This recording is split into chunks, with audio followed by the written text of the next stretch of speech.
All right. So I've got Matthew Butterworth and I've got Fabio Magrini, and we're going to be talking some numbers and we're going to do some analysis. So, Matt, go ahead and take it away. All right. Yeah, if you want to give me the controls there, and then I'll share my screen. Here you go. All right, here we go. So this will be familiar to you, Andy. Probably new to you, Fabio. But since the beginning here, I just kind of had my own, because some of the percentages weren't being calculated on some of these sites how I like them. So I just have my own little sheet here that I use to kind of track it. And also because early on it was compared against the flu and the experience that the flu has, I'm comparing it against the flu. And I have the world here, which is now on a flu compare, is actually only at 50%. But we know there's a lot of countries that haven't experienced this in a bad way. Specifically China, who has quite a bit of the world population, and India is starting to experience it. And then when you see the U.S., so here I'm showing my estimated flu infection rate of 15%, mortality rate of 0.1%, gives us estimated deaths. Here we have the COVID positive worldwide, the population infection percent, the deaths that have happened worldwide, the death rate worldwide, and then how that compares against the flu, and then a population death rate, just for the sake of having that number. And then as we go, we got the U.S., which is we're at almost 3 times what a flu would do here. And I'm doing a 50,000 on the flu, which is in that medium high average range annually. And we can go on down. Kind of a tri-state here, separated because it was the early epidemic. It was 50% of the cases, 50% of the deaths for some time. And now that's trailing off and the numbers are going down. But we can see here that New York, and this is really full New York, and I should be counting downstate New York. They're at 10 times what would happen in a flu season. Similar with New Jersey, Connecticut, and I kind of have the tri-state there. And then as we go down, we have kind of the states I've been watching. I'm in California, friends in Florida, friends in Texas, and then watching some of the problematic states and just seeing their different numbers as they've gone through this. Louisiana has actually had statistically a pretty bad experience, but isn't on the top of anyone's list on on the news, etc. Florida and Texas and Arizona and California are flaring up, but Texas is technically on a state level. Their numbers are not New York numbers. But I'll show you where Texas has become problematic in a moment. And then I also have some other countries here. Brazil's on pace to potentially pass us at some point if they keep not managing this well down there. And then I have Russia here just to for the sake of that. And then early on we had Spain, Italy. I had the Lombardy province called out because that was Italy's hot spot, up there in the Milan area of Italy. And then France, and then Germany was sitting in the middle of Europe, kind of managing this much better than the surrounding countries. But there's an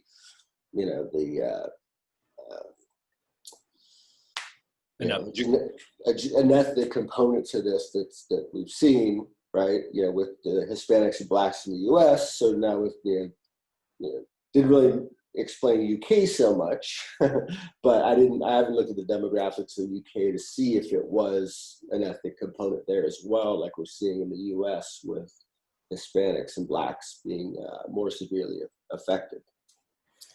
And then that could be related to comorbidities too, right? Because obesity, diabetes, 100%. Then I have Norway here because it's next to Sweden. Sweden always gets compared to Norway when the subject of Sweden comes up. But Sweden's also kind of interesting because at the pace, because they early on, didn't protect their senior homes, and that's where half their deaths are from. They're playing this herd immunity thing.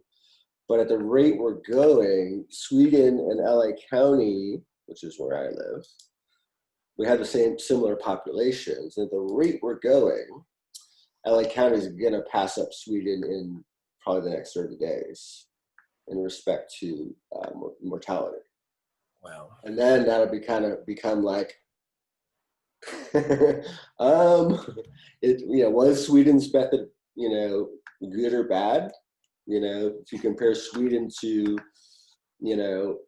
Italy, it's kind of same, a little better than Spain, and if you break up the United States into states, just because we're so, such a large country, they did much better than the tri-state area. So I think that'll be a conversation until we get more science and understanding, and we'll see when this thing stops. Mm-hmm. And then China, they still have their 83,000 cases. Matt, can I ask a question? Yeah. So when we compare flu rates, are we analyzing the COVID rates? So, for the flu, we actually those mortality rates or infection rates, they are collected over a period of years, and then they are annualized, right? So those rates are kind of extrapolated to every year how many people die of the flu, right? And we done the same with coronavirus, because I think that we are comparing a little bit apple and pears here, in the sense that we are comparing an annualized rate with an evolving rate, right? Because the mortality rates for coronavirus, we only have data available since February. So yeah. 5 months of data, right? Yeah. So right, the average there is not a pertinent comparison, because we should extrapolate them to 12 months and then average them to an annual rate, right? Yeah, no, 100%. This is kind of rough math.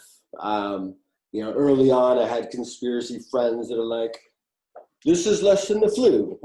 So this is more of just to kind of give me a quick comparison where I can say, well, in New York, on a general year, X amount of, we can see the, 3,000 people die, but this year from coronavirus, 30,000 people die. So it was really just for the early on flu comparisons on just a very, rough math basis. Right. The caveat is here to say this year so far. Exactly. Right, and that's where we are now. Up. And that's what I love about Matt's spreadsheet, is that these numbers just keep going up. The first conversation we had was several months ago, and New York was, I don't know, double the flu rate at the time. Right. And it had only been like 2 months. So it was like, well, clearly it's not the same as the flu. And now it's 10 times. So it's like, all right. It's not even really a debate anymore. I think it's okay to do these kind of comparisons, but again, at the same time, because there are so many conspiracy theories going on and so many miscalculations, I think it's also important to say, for the flu, we have a history of 20, 30 years of calculating rates. And the average that we have, which is 0.10%, is calculated over the years, right? For this, we actually have an evolving situation where the infection rate is going up, the death rate is going up, and we take, plant a stake in the ground every time we make a calculation and compare it to 0, 10%. Right. Yeah, no, 100%. This is still a moving target. Right. There should be an asterisk that once it's burned out, it's no longer transmitting within a state, right. And the hospitals are now, been cleared of patients. That's when you can we're gonna have a final number. Right. And the same for the population death rate, because the population, so in the case of Italy, for instance, it's a very interesting example, and China as well, in the sense that we have countries where they basically completely lock down certain areas. So in Italy, north of Italy was completely quarantined and travel was stopped between the north and the south. So the overall death rates that you see in the country are actually more representative of a region than the country itself. And as soon as you relax quarantine measures, like it's happening in China, you actually start seeing foci developing all over the country. And they're gonna start slowly, but then kind of pick up. So it's this compartment effect that we were, witnessing, and to a certain extent we saw it also with the US and the States, where you start from urban centers and then you spread out. So the comparison, a more accurate or meaningful comparison would be to the population in that area only, right? And assuming, and then multiplying that number by the saturation infection in that population. So if you are now, let's say, 5% of the population, and you have X number of cases, you should multiply that number of cases by, considering that that's only 5%. Does it make sense what I'm saying? Yeah, no, that definitely makes sense. So because, we have partial infection spreads, but also partial infection rates. Right. That's why Matt and I were Andy and I were talking a lot about, only using the confirmed numbers of infected versus death to calculate the death rates, because as soon as you put it at a population level, it gets diluted. Yeah, no, that definitely makes sense. Right. And yeah, so yeah, this was, kind of my, like I said, I'm not, I don't have a medical or, but this is just kind of my way of processing. Yeah, but kind of the way I wanted to see the numbers. That's probably the simplest way to put it. But yeah, no, you're right. There's definitely the asterisks or caveats that go with all this, and this is a moving, kind of thing here, for sure. If anything, to me, that says that even with these caveats, even with the implicit underestimations that we are making because of the way we manipulate numbers, this is a lot more effective than the flu, and it's a lot more deadly than the flu, right? Yeah, 100%. We just look at the New York, the tri-state area, right? Right. We know that it's 10 times deadlier. Right. Exactly. Right. Yeah. Right. And really, it's 10 times deadlier on who is who has died from it. But if you look at the death rate itself, then it's many, many more times deadly. Right. But we also know that the CDC has said that as many as the case count could be as much as 10x undercounted, because so many people that were asymptomatic, healthy, etc., were not tested. And now we have another problem where like my coworker who had it 3 months ago, if the antibodies are pretty much undetectable after 3 months, and all he's going to have is T cells, is right now, if he gets tested, we may never actually know if he had it or not unless he gets a T cell test. And that'll be another challenge, I think, that needs to be overcome at some point, right? Is that? Well, yeah. I mean, I think it's important to have hope and trying to explain things. At the same time,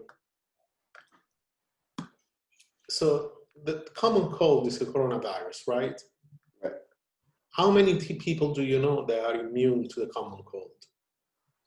Well, I don't think anyone really knows that. I generally don't get it myself. Right. Because my immune, the kids will get it and stuff, but I don't, I get kind of sick maybe every 2 years or something, Right. But again, by common cold, I'm thinking about kind of runny nose, a little bit of a headache.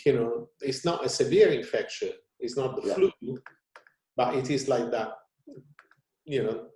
flu-like symptoms together with a stuffy nose and congestion, right? Most people get that every year, and a lot of people get it several times a year, especially during winter months, right?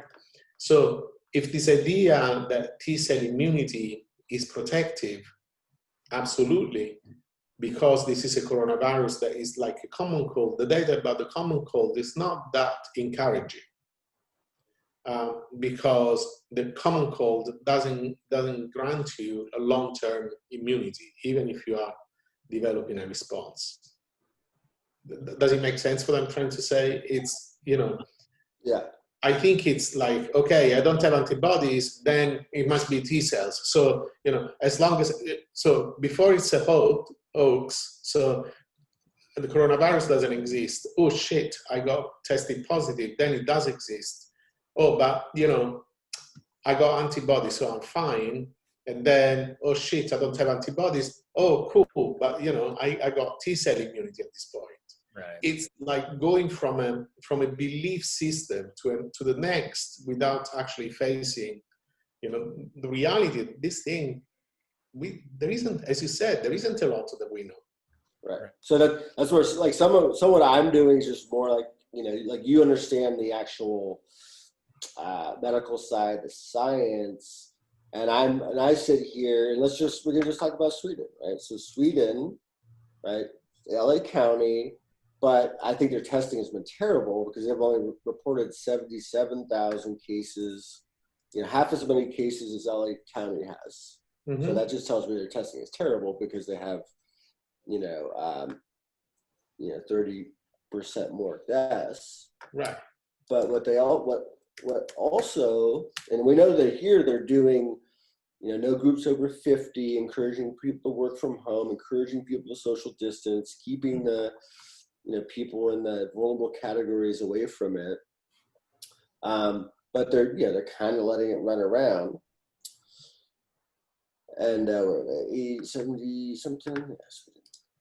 But this is kind of where we're talking about, this there might be something else going on because the new cases, right? It was kind of going and then it went flat and then we got a little spike here in June and now it's dropping off.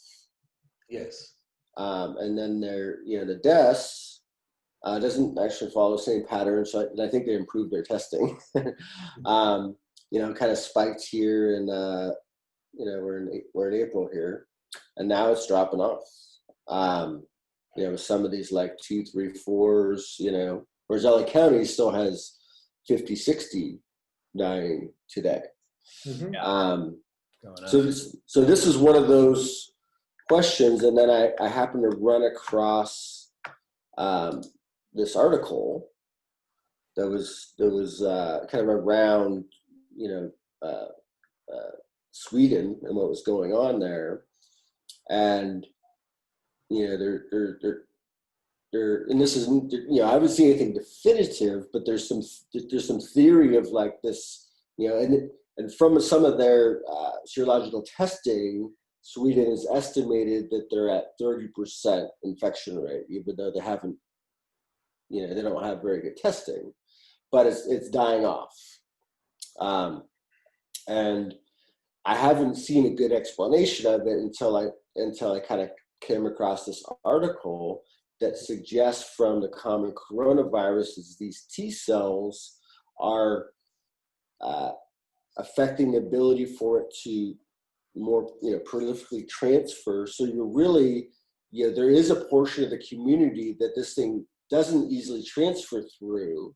So once you have a 30% infection rate, if you really already have 40% of people that doesn't transfer through, you end up with herd immunity,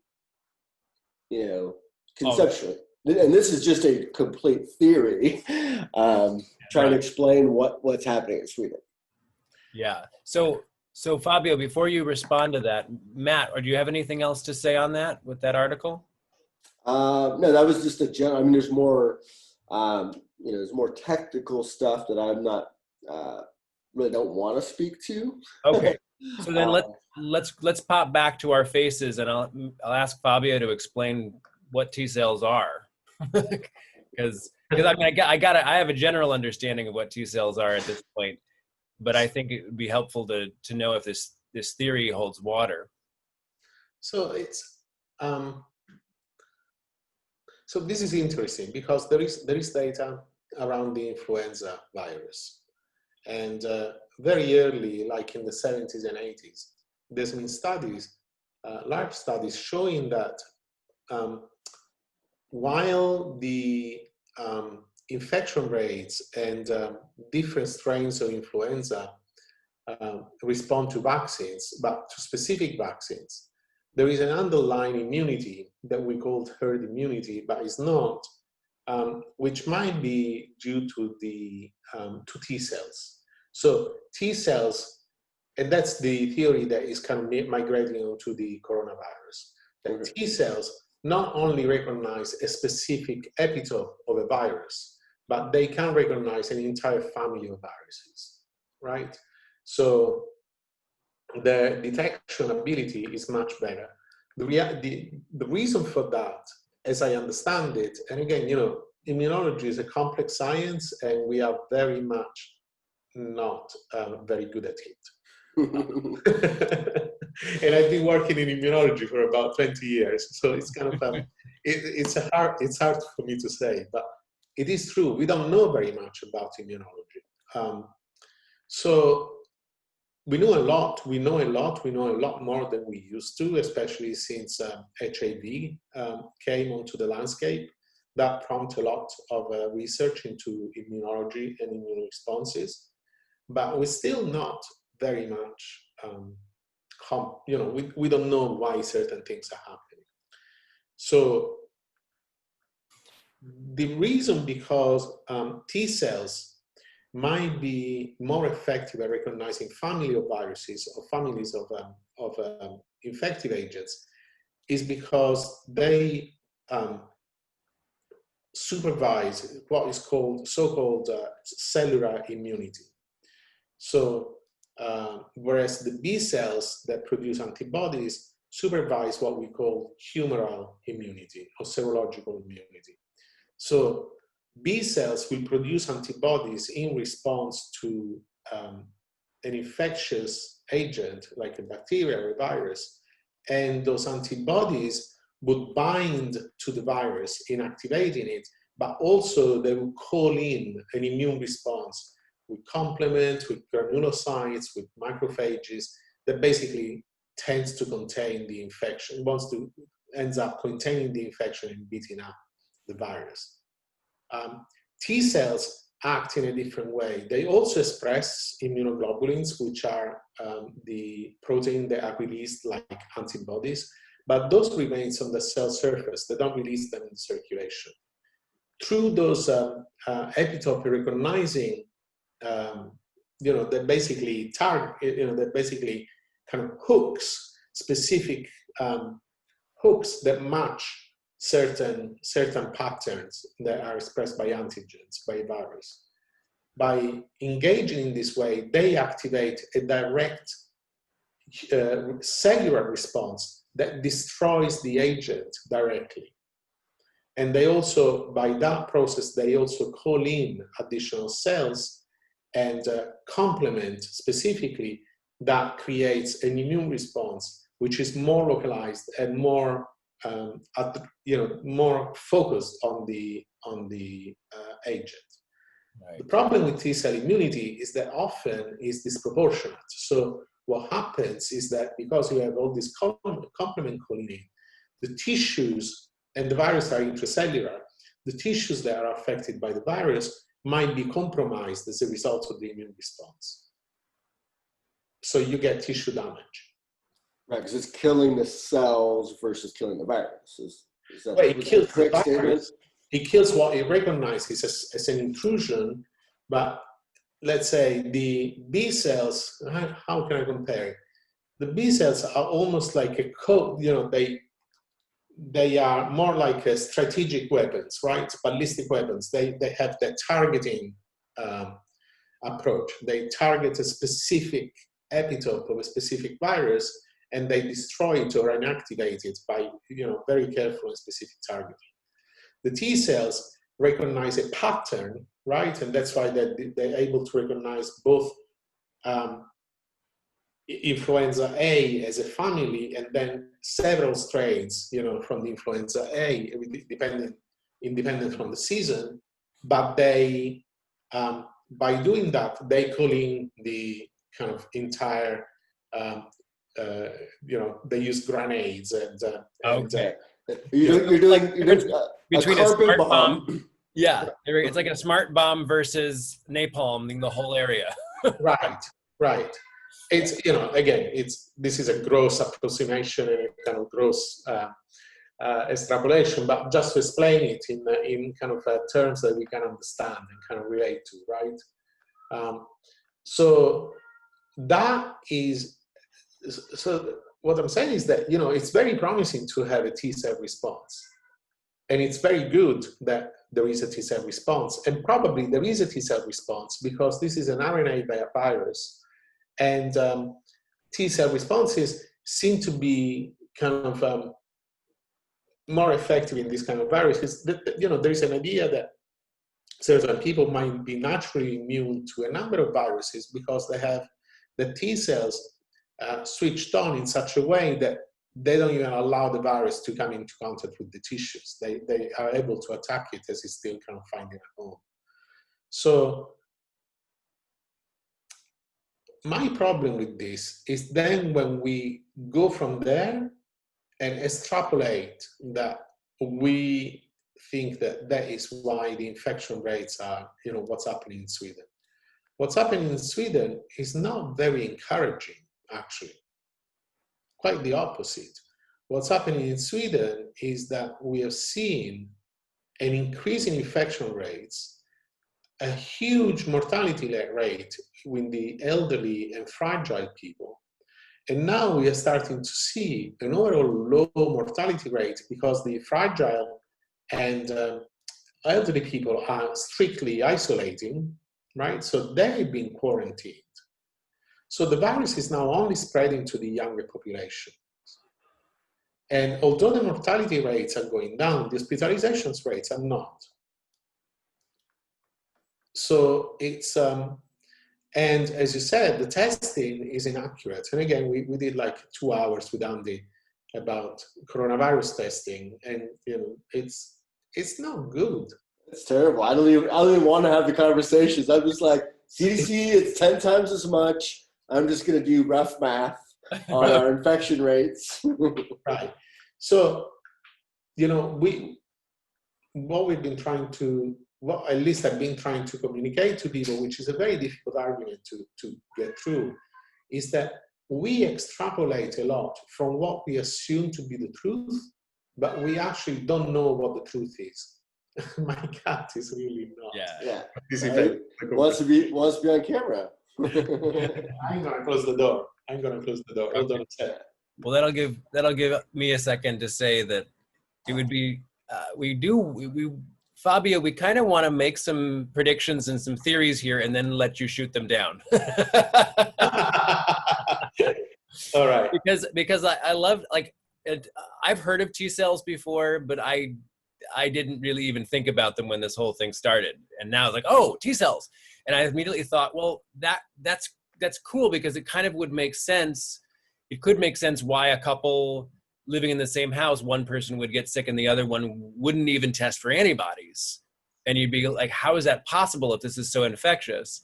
And that it would sort of make sense if one person's T cells just knocked it out before their antibodies even reacted, then they would get a negative antibodies test, right? Well, I mean, a very simple reason, not so biological, about the reason why one tested positive for antibodies. And actually, I heard more people having the same experience. A friend of a friend, actually a friend's sister and a partner had the same experience. She got sick.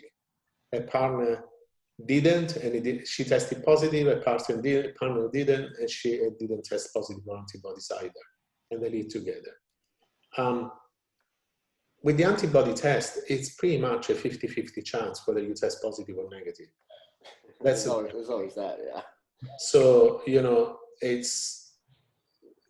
so that is one explanation.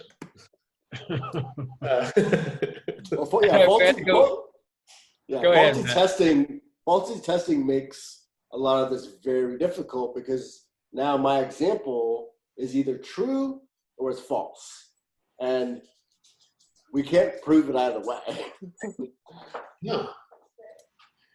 And my question is, do we need to prove it? Do we need to know that the antibody test is reliable to actually understand that this is something that not only kills people, but also makes them sick in chronic ways, in a way that the flu doesn't?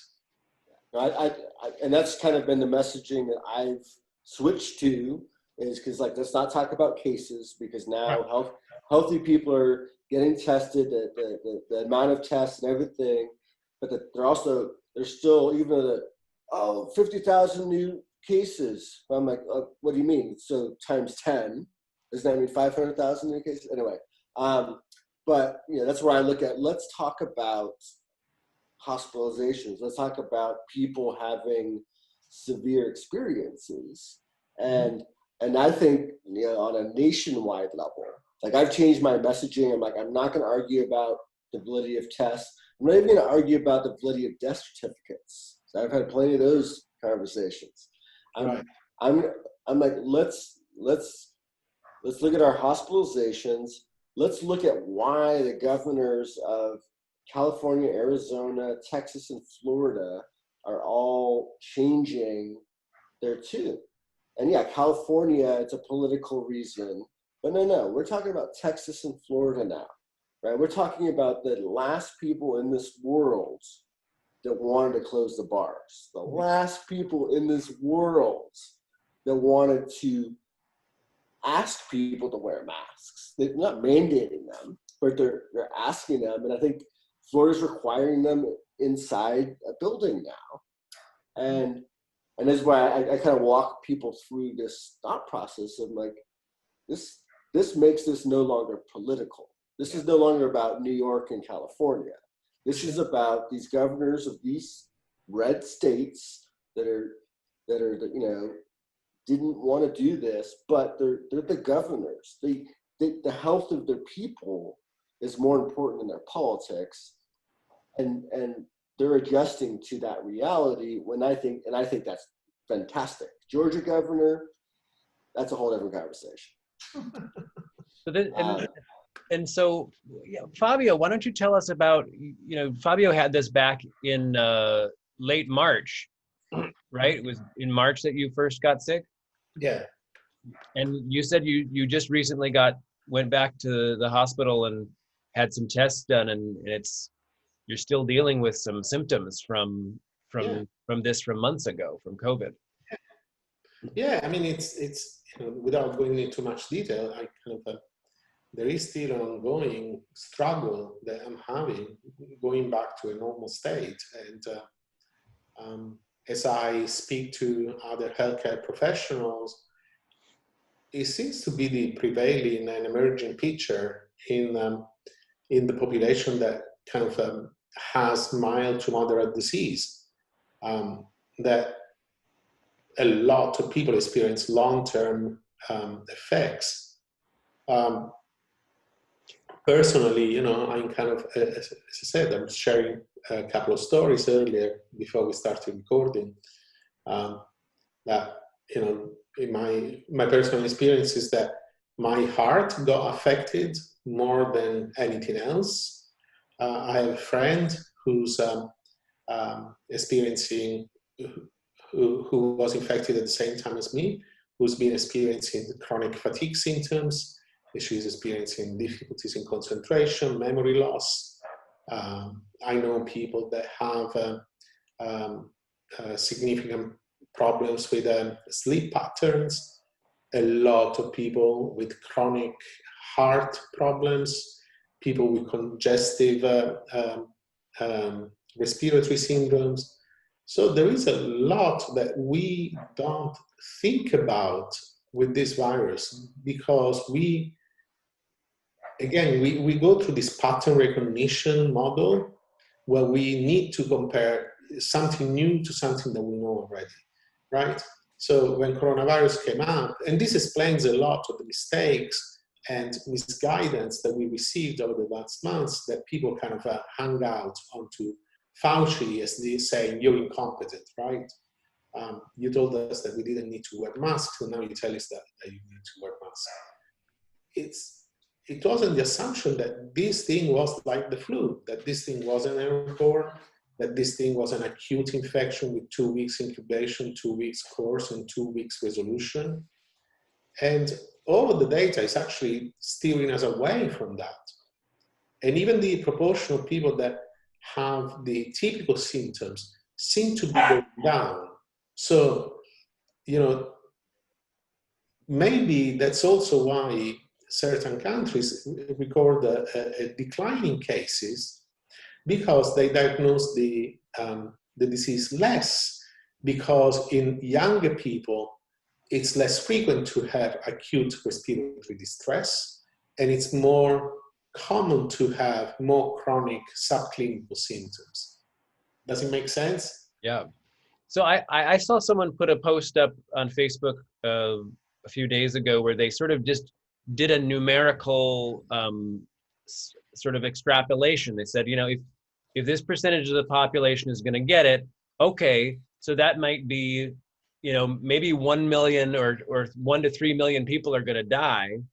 But that also, at the same time, it means like 60 million people are going to have heart issues, and 50 million are going to have brain issues. And, it's like you got to get an understanding that this is potentially going to deeply impact, a third to a half the population. To assume that it's just going to just fly by without any impact for everyone who doesn't die is a great fallacy. And I think about it like polio, when polio was sweeping through, a lot of people survived polio, including FDR, but they didn't survive it like when it met them, Well, what's the quality of your life after your survival? What's your productivity? What's your level of activity? And most of all, what is your life expectancy? Right. Already in the US, or all the Western countries, life expectancy from the 1980s has gone down by about 5 to 10 years, particularly in white males. So, this is kind of declining air conditions, increased morbidities due to diabetes and obesity and cardiovascular disease. And then on top, you put this infection that kind of really doubles up on all those conditions. And, when this first started coming out, you kind of weren't hearing about, people in the 20s and 30s dying. Now those numbers are kind of coming out of the woods. People are we start hearing about it. And I read an interesting article that from an epidemiologist. I tried to find it again. I can't find it. But the guy was saying, probably by August, we're going to have about 200,000 deaths, which is kind of makes sense. But also by December, almost everybody will know somebody who died or has been hospitalized directly from coronavirus. That's quite terrifying, because it's not like the flu, it's literally like polio in the 40s and 50s. And that, we have vaccines to that. The caveat to the fact that this is dangerous, if really, Matt, people are right that this is more a T-cell immunity than a B-cell immunity, then we're really screwed, because vaccines don't really work. Whoa, yeah. Right? Yeah, I was reading something. Was it the type of vaccine? Wouldn't it change the type of vaccine you need to create? Because these, the antibodies, they're dying off after 3 months, as we kind of mentioned earlier. So even if you get vaccinated and stimulates the creation of these antibodies, the vaccine, if it's only lasting 3 months, it really then for longer term immunity as I understand it, I think if I heard you right, is the T cells are the ones that stick around. Because I also saw studies that 18 years later, the original SARS, those people still have the T cells today. Yeah. For the original SARS. Are pretty much a resident population. There are memory cells, both B cells and T cells. And those cells are kind of cell populations that, like the reserves, right? They kind of stay in the lymph nodes, in the lymphatic tissues. And then when you get another stimulation, there is the sentinel cells that goes and wakes them up, and they start producing antibodies again. So that's why, for instance, when you start producing antibodies, you start from producing immunoglobulin M, which are generic and kind of primary response type of antibodies. But then when you form a sustained immune response, then you develop immunoglobulin G, which is a more stable immunoglobulin. So the next time you get to the same infection, you will produce immediately vast amounts of immunoglobulin G. But similarly, there's also memory T cells that will activate and clone themselves in large populations in response to the same insult or the same class of insults. So the problem with T cell vaccines is, as I said, the T cells is pretty much a carpet bomb. So you don't know whether with those vaccines you might cause more damage than good by creating another reaction. And also T cell reactions tend to chronicize, so once you get them activated, it's really difficult to switch them off, like napalm. So you get that overreactive immune system that creates its own problems, right? Almost a chain reaction, right? It kind of becomes self-sustained. So that's the other danger, that you might get to the vaccine, and this is always the concern with T vaccines, is that you might get autoimmune diseases, you might get chronic inflammatory conditions as a consequence, and that's why they are very, very embryonic in a stage.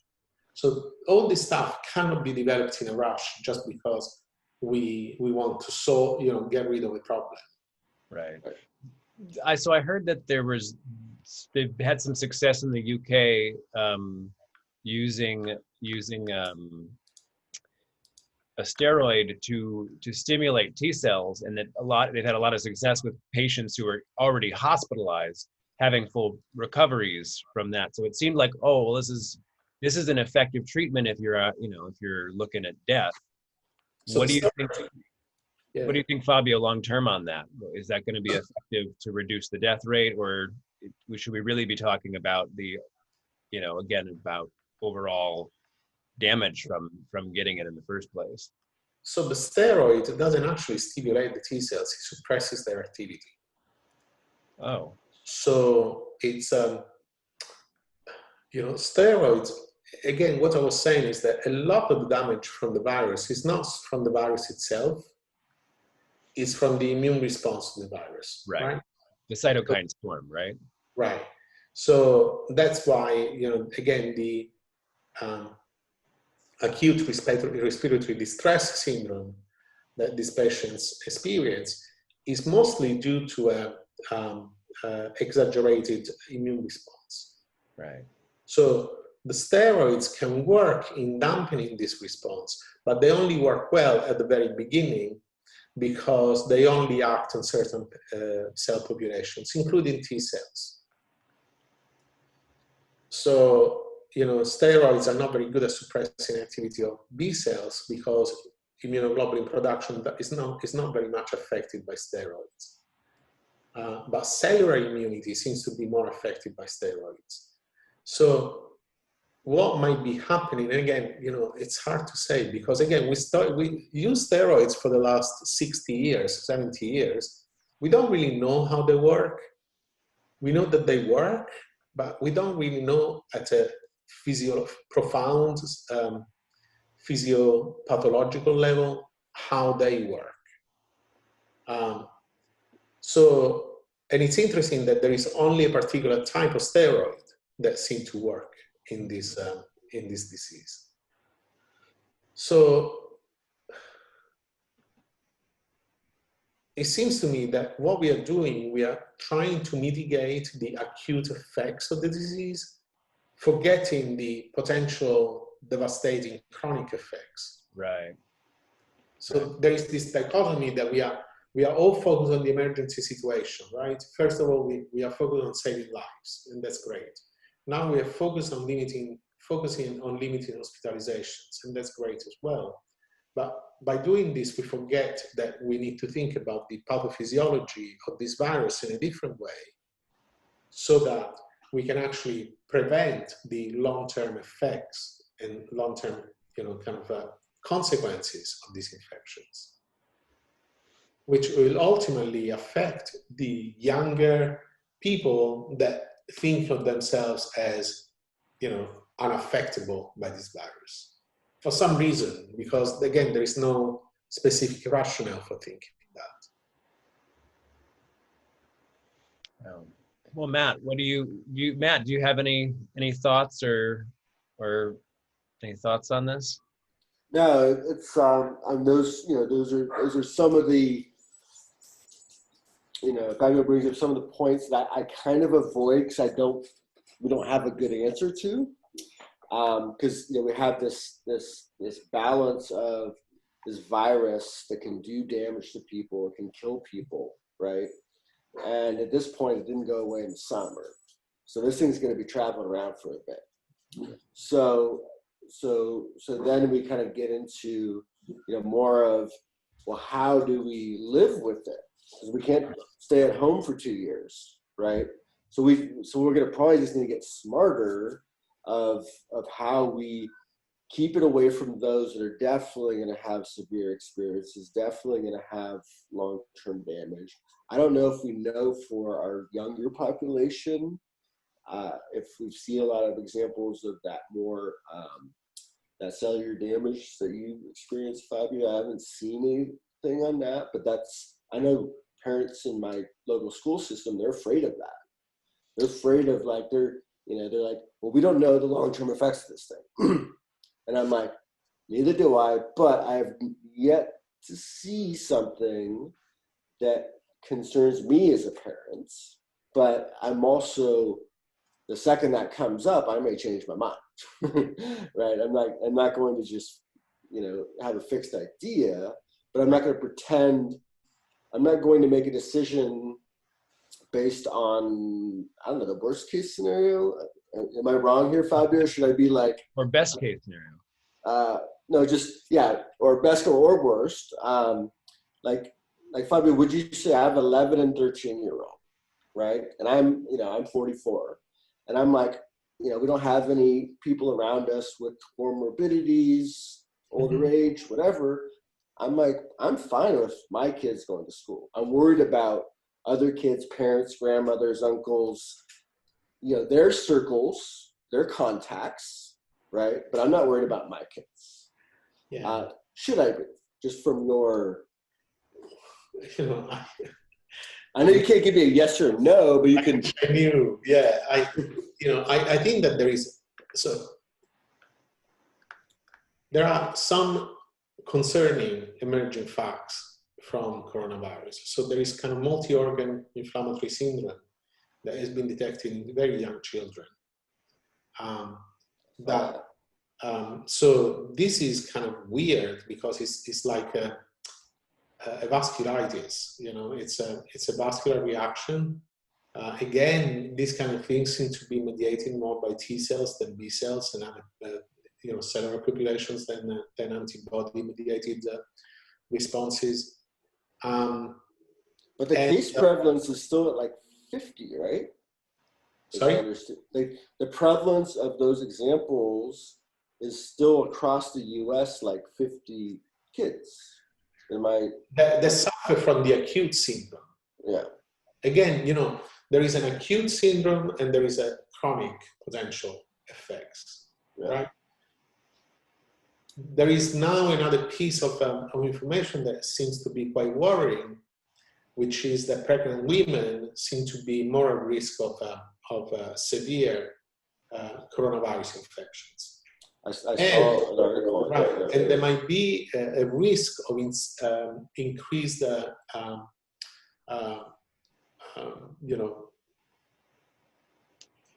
pregnancy termination from coronavirus.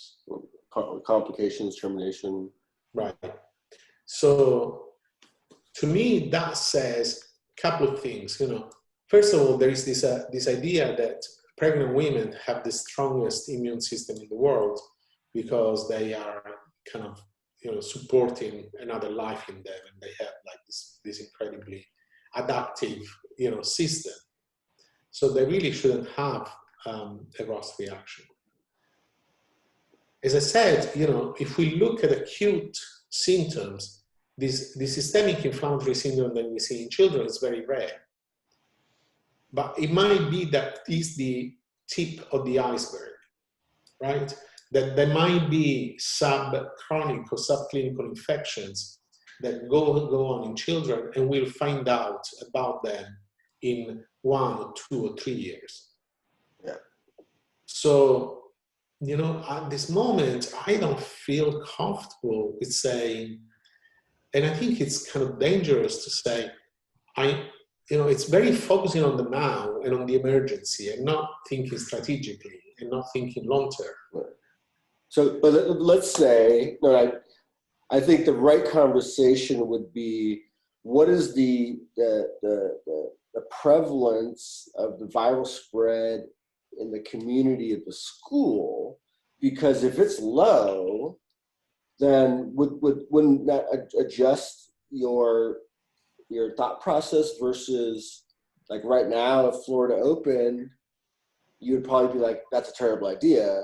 Whereas, you look at New York, they're way down on theirs, and the prevalence of spread in the various communities and schools is much lower.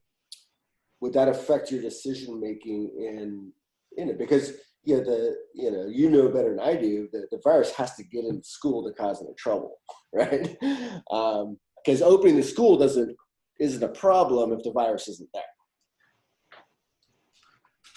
Right. Thing is that there's not only children in this, right? There are teachers, that kind of teaching assistants, that kind of janitors, and there's a lot of people that go around in schools. So it's not like just about the children. But again, the honest answer, Matt, I don't know. Because I was starting, when this started back in February, I was like, okay, this is a contact virus, and therefore, as long as I don't shake hands and I don't, touch anything when I go around, I'm not going to catch it.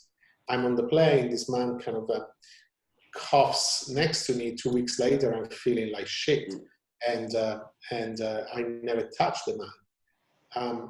And then I can see that the evidence seems to be accumulated towards an air transmission rather than a contact transmission. We have this assumption that this type of virus will be spreading through the community very quickly, and immunity will be developed really quickly. Reality is that we don't know what the spread of the virus is in the community. It could be anything between 5% and 35% at this point. Which is a huge issue on making decisions, right? Right. Knowing what, how much further we have to go, or whatever it might be. Then we made the assumption that in order to get some level of herd immunity and stabilization of the rate of infections, we need to go to at least a 50-60% community spread, right? And then at that point, we are going to get, to a level of balance when we can actually understand what really this virus does. In reality, we don't know whether we're getting there because we diagnose the virus on the basis of certain symptoms.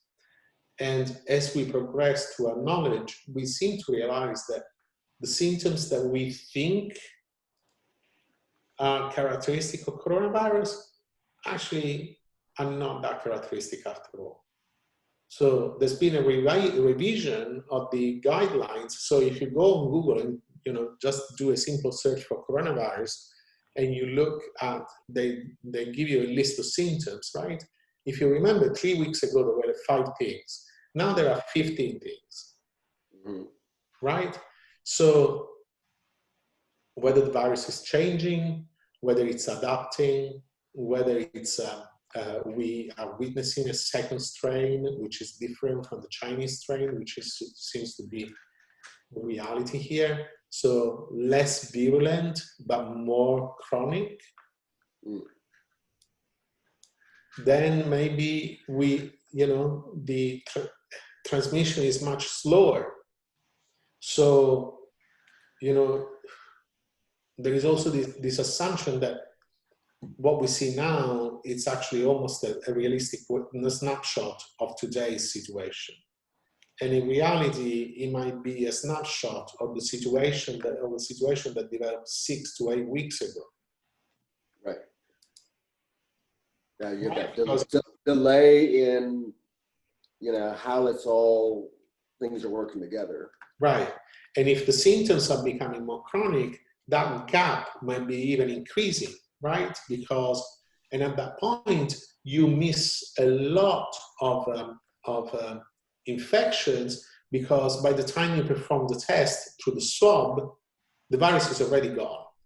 And the patient is dealing with the long-term effects of, shortness of breath, cardiac problems, chronic fatigue, and so on and so forth. GI symptoms, right? So everything is shifting downwards.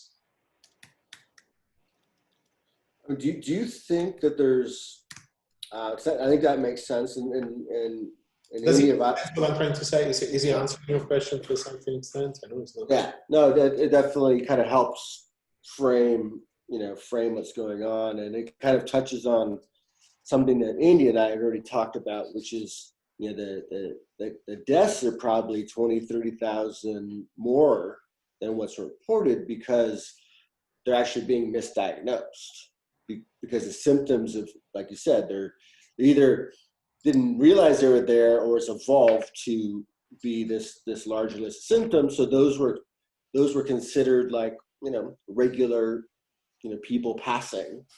Right. So here's something interesting. Like, New Zealand is pretty much kind of almost killed this thing off, but Australia is now resurging. So it's taken a long time to come up, right? They had the first infections in March, and it's taken a long time for them to actually kind of ramp up, and now they're coming up. Yeah, and now as they're kind of getting into their winter, but the weather doesn't seem to be that cold there in Australia. Well, the weather doesn't seem to be affecting this thing, even though I thought initially there might be a latitude component, weather, humidity. Well, I can imagine it would still have an impact in the winter in a lot of places where you can't be outside. Being outdoors, at a physics level, would diffuse viral spread more than being indoors. So it's got to be helping to be in summer, just because of human activity in the summer. But once you're in winter, you're not all stuck inside, and windows closed, and in the Midwest or the East Coast, I mean, people are going to be inside if they're going out at all, and that's going to just increase the aerosol spread.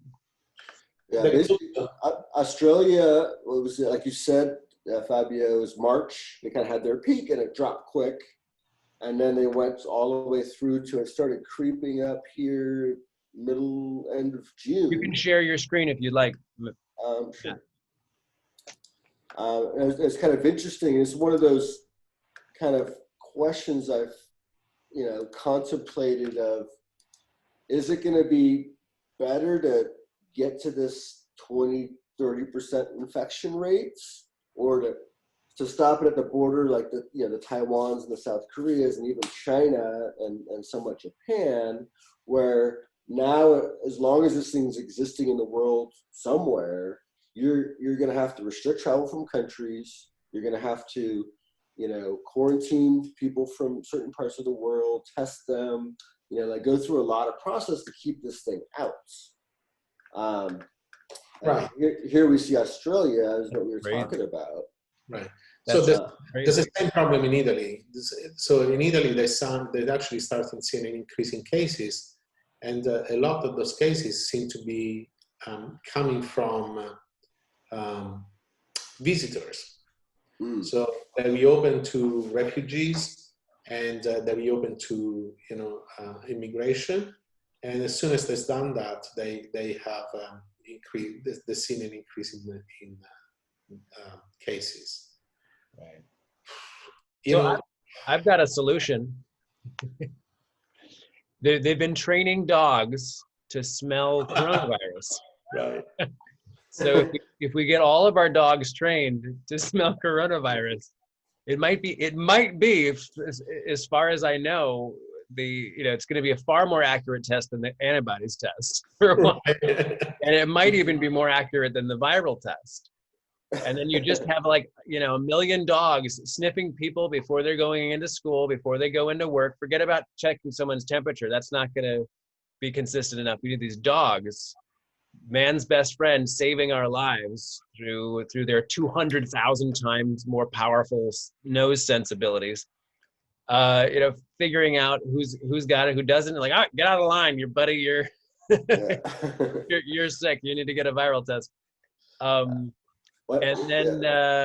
then we get used to these. We get used to masks. We get better ventilation systems going. Eventually we keep sort of maybe just toggling these things, and then hopefully the medical science keeps figuring this out to the point where we know exactly what we're dealing with. Yeah, like the prevalence of it in my little 20,000 people city is a little less than 1 per day. And we have a hospital, and I'm guessing 80% of those cases are the nurses and doctors at the hospital. So like, its prevalence within our little community, we have a community that's going to be very careful. It's just single family homes, not a lot of multi-generational situations. So we don't have this thing spreading, which is also another reason why I'm like, if we just take some precautions, and the teachers that could have a severe experience, they're the ones that can still do the remote learning for the kids that have conditions where they shouldn't be going to school. We're gonna have to get creative. Yeah, the problem is that, and I think that you touch on a very interesting point, and I think that the examples that you bring, New Zealand, Australia, Taiwan, but also Sweden, right? If you think about it, these are all countries where there isn't a high concentration of people, or even when there is a high concentration of people, there is a very small number of people per household. There is very little intersocial interaction. People can stay very much in very small groups. There isn't a lot of physical contact.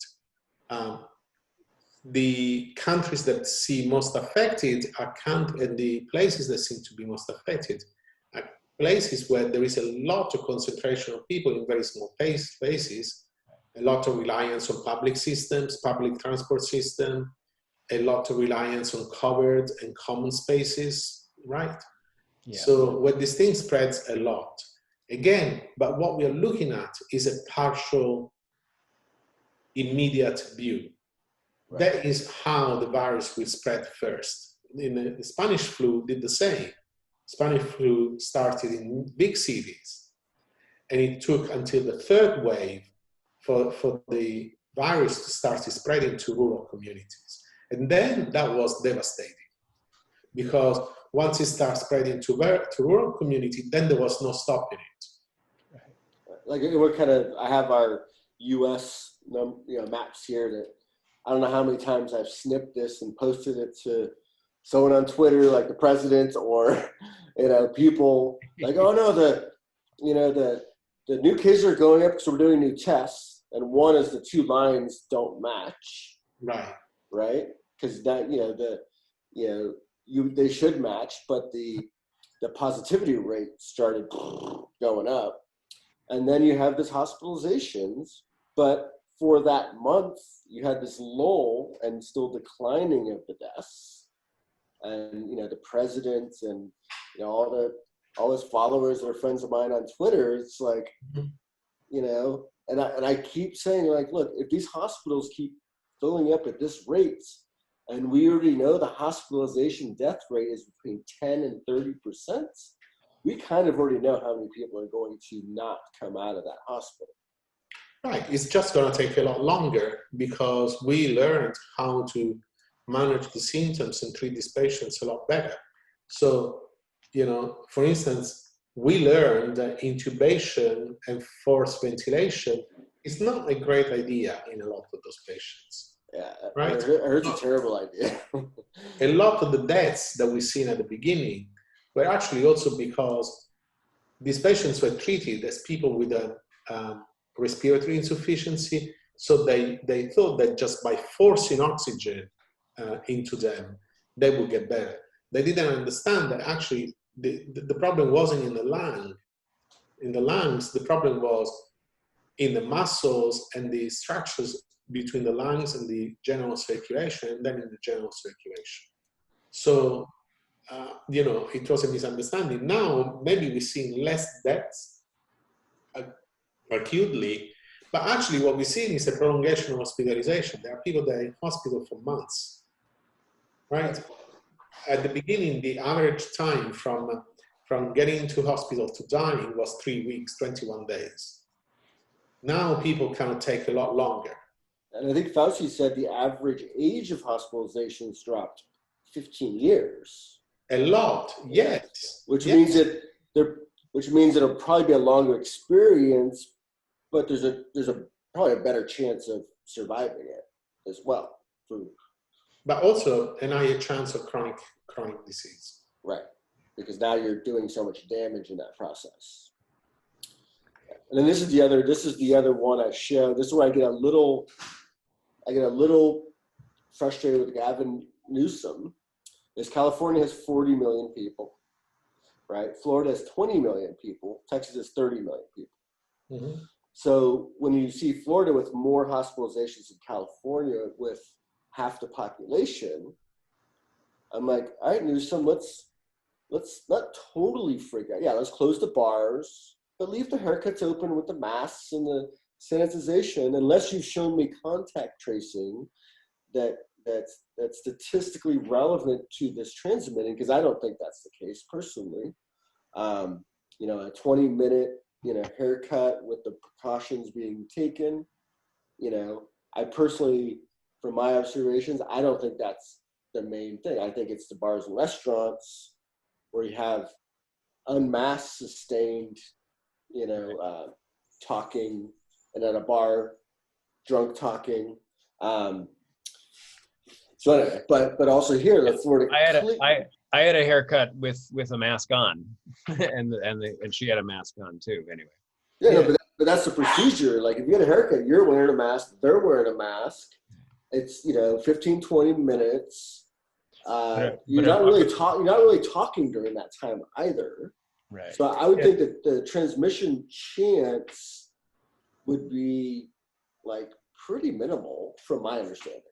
The reality is that we don't know. So again, I think that here we're taking a little bit of an apple with pear comparison. So let's assume that we don't know anything about this, right? So we don't have this idea that there is a 2-4 weeks gap between infection and hospitalization, or infection and symptoms coming up.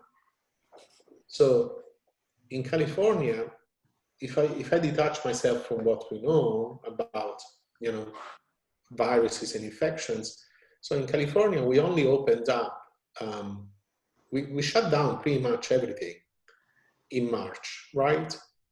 And we only opened up again in May. So it's been 6 weeks since we opened up. Yeah, or started opening up. We started opening up. Yeah. Florida never shut down. Well, they didn't shut down as much. Well, they really didn't shut down. Or yeah, Texas, they're a little more cavalier on the golf courses were open because I have a buddy that loves golf, and he's like, oh yeah, I can still golf.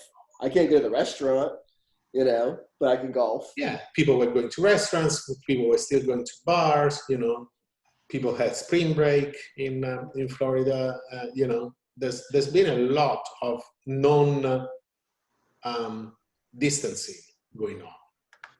So my suspicion, looking at the maps and the data, is that we are experiencing an increase in hospitalizations about 4 to 6 weeks after reopening. We started seeing an increase. Florida has been seeing a steady increase because they never shut down in the first place. Here's well, Florida. Interestingly, though, like this is the side I kind of like for Florida. It's one of their local news ones. So this is your cases, and they're notating when they started quote unquote reopening, and then the first reopening, and then here's I think that delay you talk about, right? From here's about May 20th. To a month later, and you see those cases start going up, and then we start seeing, kind of as you would expect, the hospitalizations start increasing, and those hospitalizations were declining, but then once your cases start firing up, and then that's happening, and then the effect there is right. Your so you fatalities see the curve to kind of become, staggered almost, right? So the first one anticipates what happens to the second one, and the second one anticipates the third one. And then here, Texas, they don't have them all stacked as nicely there, but they do mark that same kind of May 1st, and this is their hospitalizations, where they. May 1st is when the White House declared that we had flattened the curve nationally. Right, and then Texas, I think, kind of followed suit, right? Because it was Texas. Yeah, but if you remember, in Florida and Texas, they never shut down churches. They never fully shut down shopping centers. They never fully shut down. A friend of mine went to Austin in when was he? April, and he said, "Yeah, people are a little bit more careful in taking an instance, but pretty much, people are flying, going around, driving around." Here in California, if you took the car out in March, mid-March, or beginning of April, the interstates were all kind of completely clear. Now traffic started again. Yeah, we had no traffic there for a good month. Right. So we talk about shutdown or lockdowns, but in reality, again, if we think about comparing to other countries, our lockdowns have been kind of very vanilla. Even in California, that has been one of the strictest. Yeah, in California, a Starbucks drive-through, grocery store, gas station, hardware store, the nursery, like there was, most of the normal things you needed to do. Right. You were able to do, and there was a time when you didn't have masks and you were more focused on washing and touching things. Right. So in Italy, again, that's a difference, right? Italy actually got to a 0 mortality rate at some point. They had 0 deaths, and that was the trigger to reopen the country. And they got there only through 3 months of locking people down to the extent that you couldn't walk a block away from your home, that you couldn't go to a supermarket, you couldn't drive to a supermarket, you couldn't get into a car without a valid reason. So what we are talking about is we have slowed down the spread, we are kind of spread it out, but we haven't locked down enough to really suppress the viral infection. It's almost like using the term flatten the curve was a mistake, because we sort of did flatten the curve up at a really high rate of infection. It's like, okay. Yeah, well, like California was cruising along at 2,000 a day, Right. For a while, and that's with our only testing the sick and elder and hospital workers as well. Mm-hmm. And then and LA County was the epicenter for California, so half the numbers have always been LA County, so we can see that here. Yeah. And then once we started opening up them, I'm blaming the bars primarily, just because it's such an obvious way for the spread to happen. Well, churches actually seem to be a culprit. Hairdressers, I know that, I mean, that's a need I don't have, so it's easy to well, I just posed the question to Newsom on Twitter, and like, if it's a problem, I understand it. I just, because of, I can go to the dentist and do the similar processes of protecting myself and the dentist. There's so many other things that you're doing. I went to the DMV. I was inside there for 30 minutes and similar process. So that's where, to me, I want to are we doing contact tracing where we're seeing activities that are problematic in the spread, and using that science to drive what we want to encourage people to do or not do? Because to me, I'm fine with it, but there's too many other things that are similar to the haircut experience that it doesn't, logically, it doesn't totally make sense to me as a driver of it. I think you should have waited another week or two after the bars and inside the restaurants, or really waited the 4 weeks, as you said, to see what really that did, and then try to get people to stop doing house parties. I mean, that's, I don't know how many stories I've seen of a 30-year-old obese person, type 2 diabetes, goes to a house party with 40 people, post a video on Facebook, and then dies the next day. Yeah. So let me ask you a question then. What is the acceptable collateral damage that is tolerable to have a haircut? Because that is the discussion we need to have. It's not so much about eliminating risk here. It's about mitigating risk, right? So it's not so much about, say, the bars, I don't care about the bars, but I care about hairdresser, or I don't care about the bars, but I want to go to the dentist. Or I don't care about bars and dentists, but I want to go to church, right? It's about the realization that all of those activities, any time that we actually step outside and connect to people that don't belong to a highly controlled environment, we increase exponentially the risk for ourselves and others. Yeah.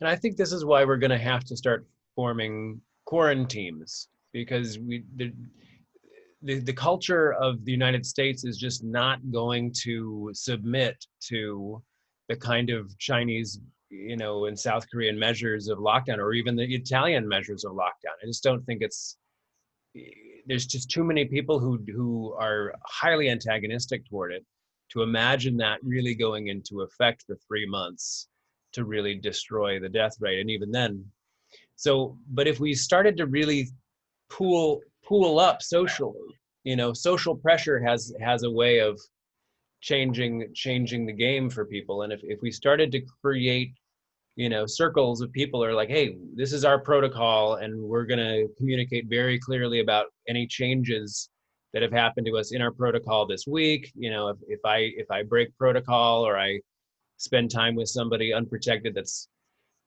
in a lower group of protocol than us, then I will quarantine myself from the group for this long. I mean, that kind of mentality, which is just difficult and awful, is kind of, I think, the reality we're at now. Yeah. We have to self-quarantine intelligently. Yeah, and I think we need to also work on, I think to your point, is shifting the responsibility, from kind of being the government to on the people through education. Because right now, this yes, no, on, off, people are like, it doesn't make sense.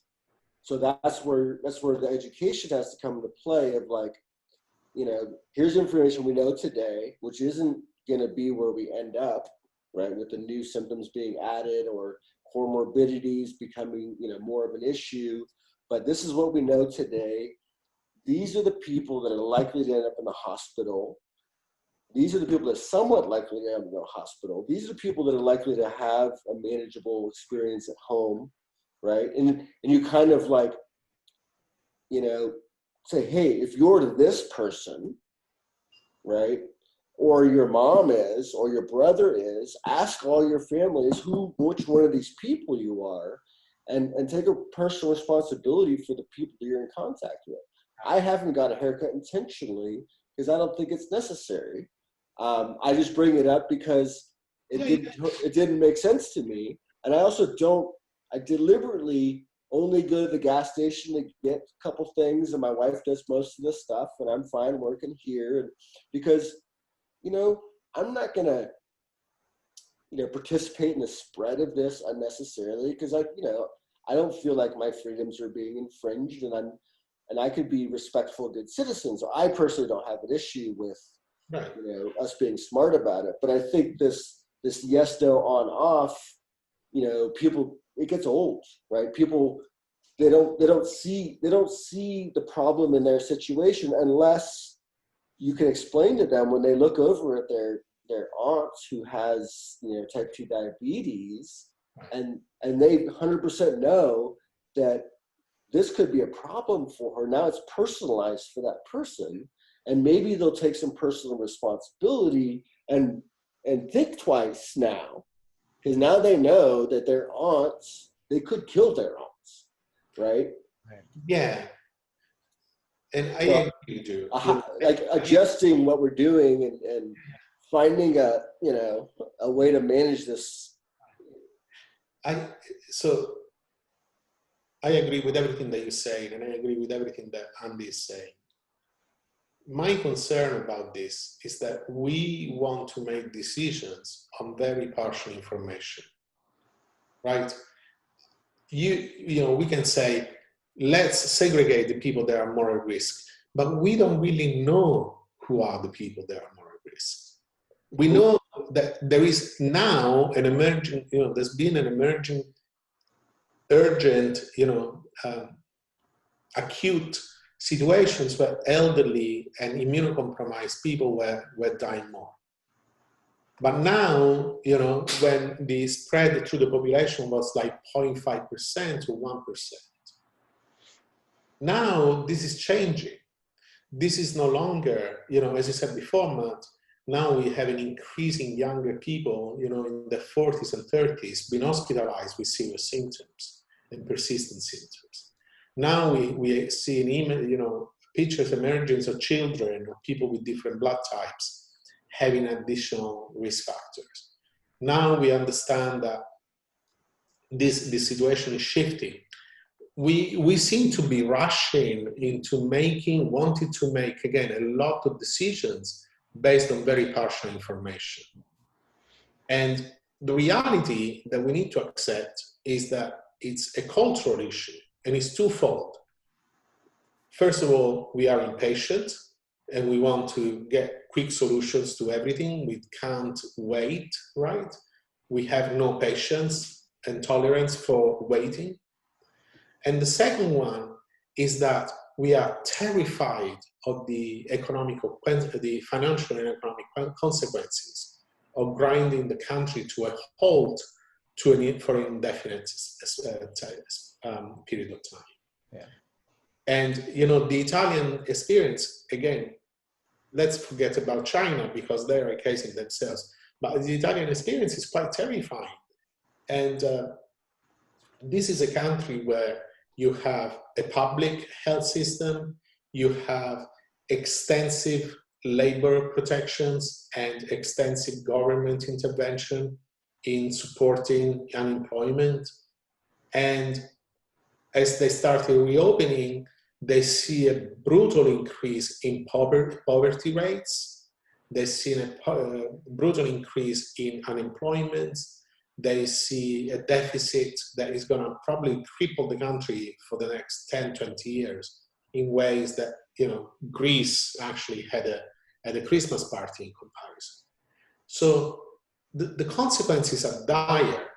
And that is why Newsom, like all of the other governments, and it doesn't matter if they're Democrats or Republicans, are struggling with kind of opening, closing, right? And kind of let's close this because that causes less of a damage to the economy than if we close these other activities. And it is all a compromise. And it's all based on very partial information. From an individual level, we should try and kind of take, as you said, more responsibility. At least this is my idea. And say, okay, how do I see my life going on in a COVID environment? Can I keep doing the job that I've been doing for the last 20 years? If I'm an air steward, right? Am I going to be able to have a sustainable job for the next 10 years? Probably not. Should I start reinventing myself? I'm a massage therapist. Can I see myself having a client base at $90 an hour that is going to give me a living wage? Probably not, right? So it's a question of doing things in a different way. And maybe that's what Andy was saying about creating pods or bubbles of people where we get back to this kind of village mentality, right? Where we provide services for each other and we help each other with money or goods, right? Again, my mother remembers the Second World War, and she says she lived in, they left Rome because Rome was like a devastated area full of war, and they went into a small village.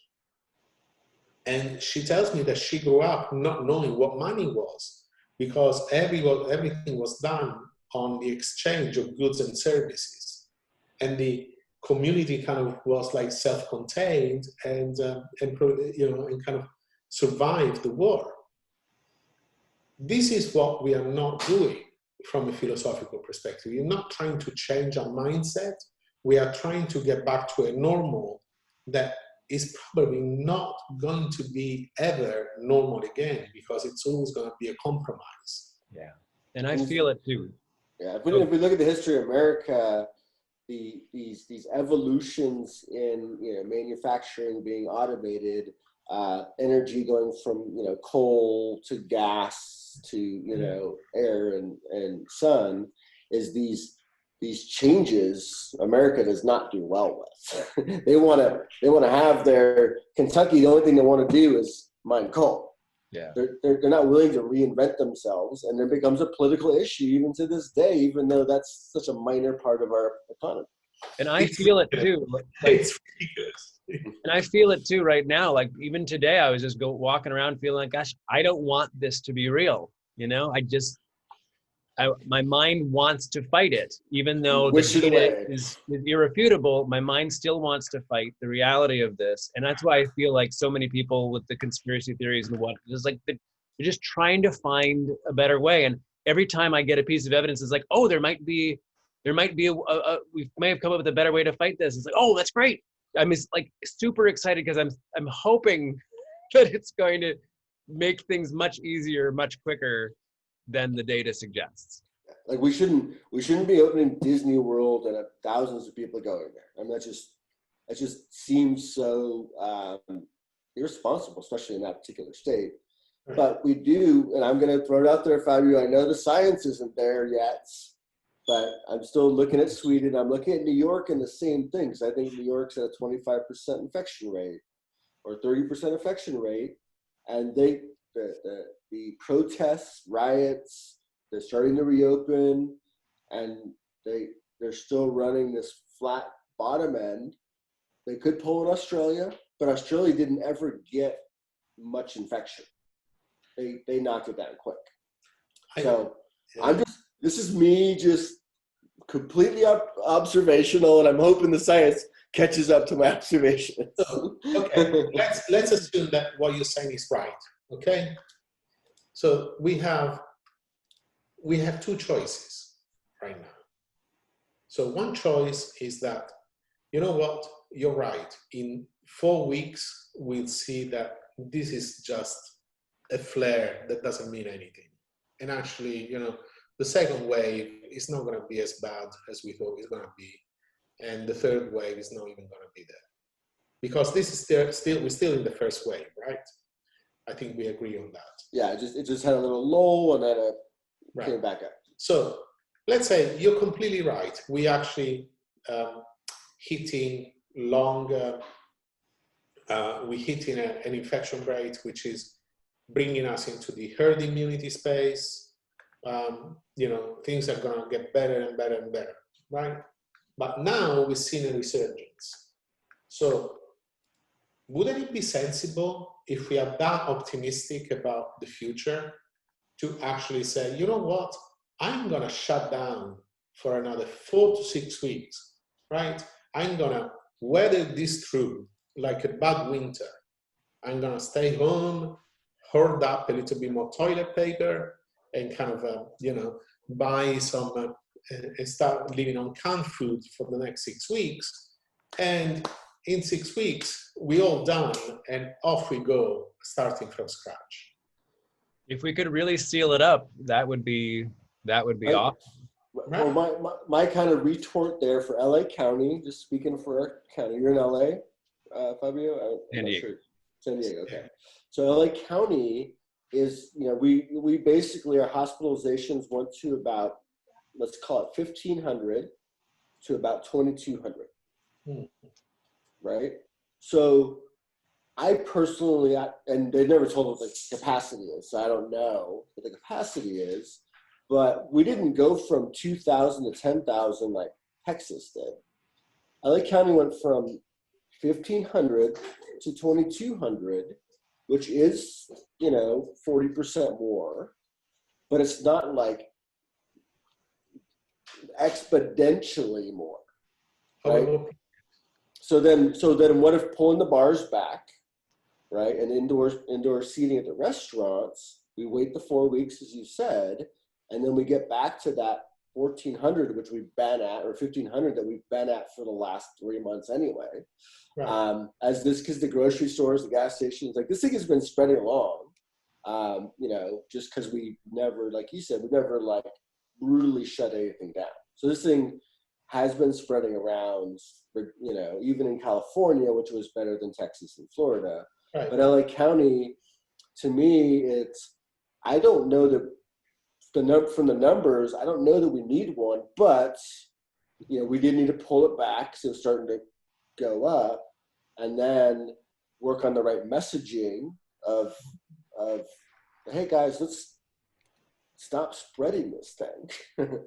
Well, it's again, you know, you just defined, in my opinion, what is the estimation of what could be an acceptable collateral damage, right? My acceptable collateral damage is that if I can keep the number of cases in hospitalization to 1,500, I can live with that. Right.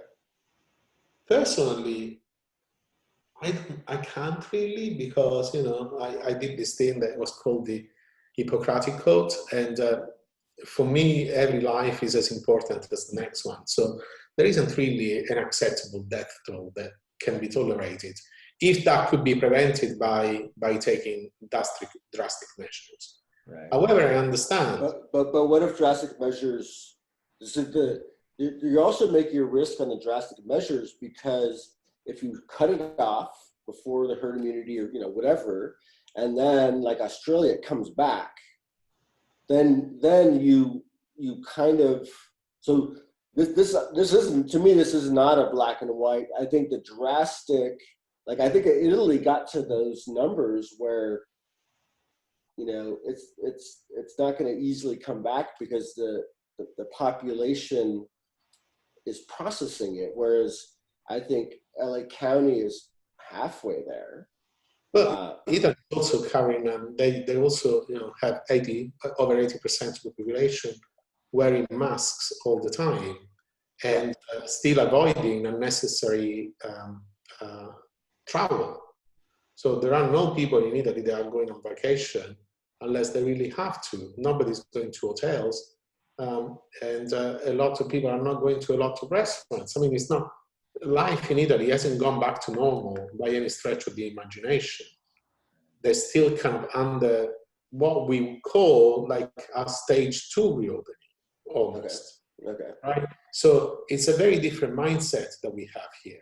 So then on the other side, we have the economic damage, which can kill people, and we have the social damage, which for introverts, maybe you don't mind it one bit, but for extroverts, like it can kill them.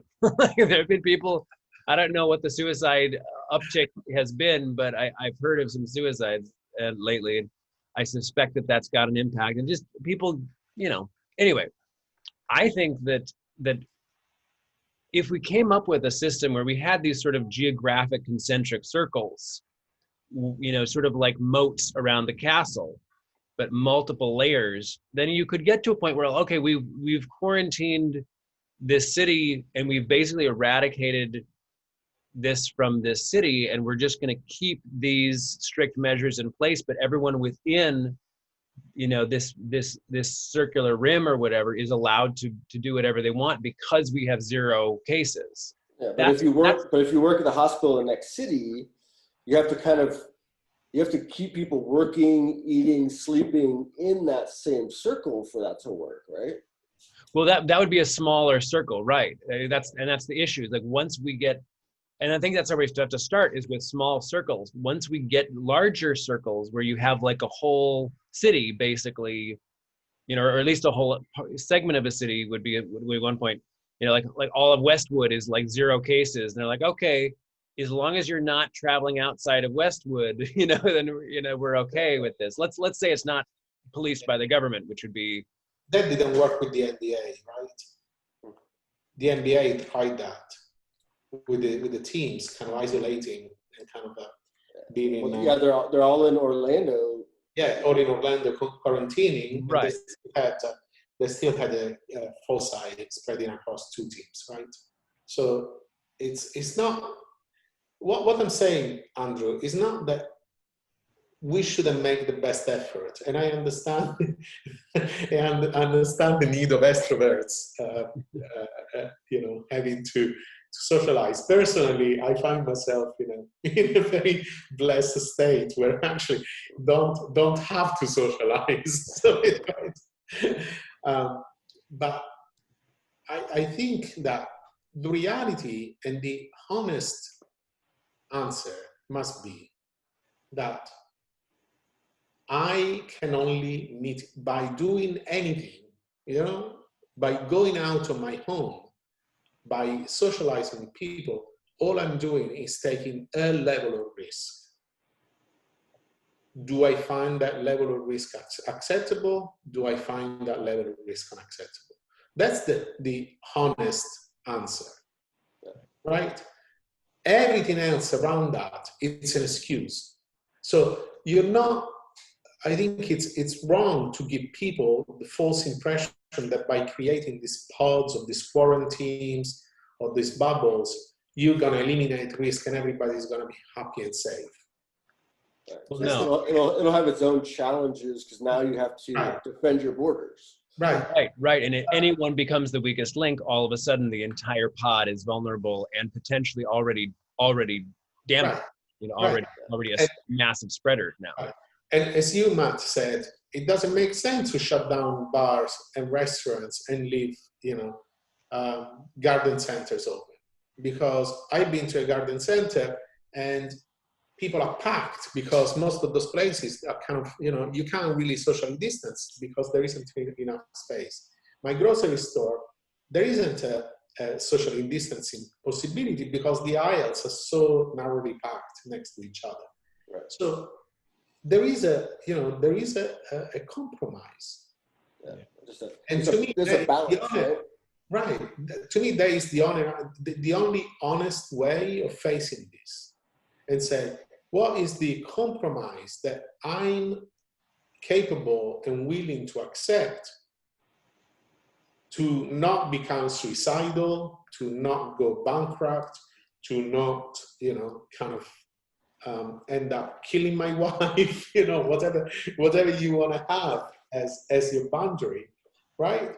But we need to be honest instead of, this is a conspiracy, the vaccine is coming, this is, the mortality rate is going down, we know everything there is to know about this, every decision I make now is going to be the correct one. We don't have enough information. We don't know how this is going to evolve. If you wanted to have the correct information, the only way would be to stop, hold, wait another 6 months, and then start looking at the population that gets sick, seeing at the symptoms, seeing at how long they take to recover, what kind of chronic conditions they develop. Then with a year information, you can start kind of guessing, having a best guess. Right now, it's all acting on the basis of nothing, in disease terms, 6 months is nothing. It's completely new. And again, if I make the example with HIV, for HIV from being discovered to be recognized for what it is, it took 4 or 5 years. Right. So we expecting to make all those decisions on zero information and say, okay, we are safe. And that's when I get ticked off because, guys, let's be honest. We are not safe. This is not safe. If we want to be safe, we stay home. If we don't want to stay home, then we accept a level of risk. I think what you said is exactly right. And to me, there's an explanation about managing risk, right? People make, understanding the choices, how much, the levels of risk go as you start pushing the envelope, and kind of understanding that, but also doing it in such a way that people don't think it's fake, go to house parties and fill up the hospitals, because that creates its whole another set of problems. Right. And you can't care for all the normal things that happen in, with people getting sick and accidents and things. Right. I do need to jump off here, guys. Okay, I think we're done. Yeah, I think let's it was wrap really, it. Yeah, Fabio, it was really nice meeting you. I think that was a good little lively discussion, and appreciate that. I admire your numeracy. I'm envious of your ability to put numbers together and play with Excel in such a nice way. Well, my colors were particularly coordinated, but yeah. I'm not a designer, but I like, Excel. That's great. Yeah. Thank you both for helping us put this in perspective. Thank you, Andrew. Have a great night. You too, guys.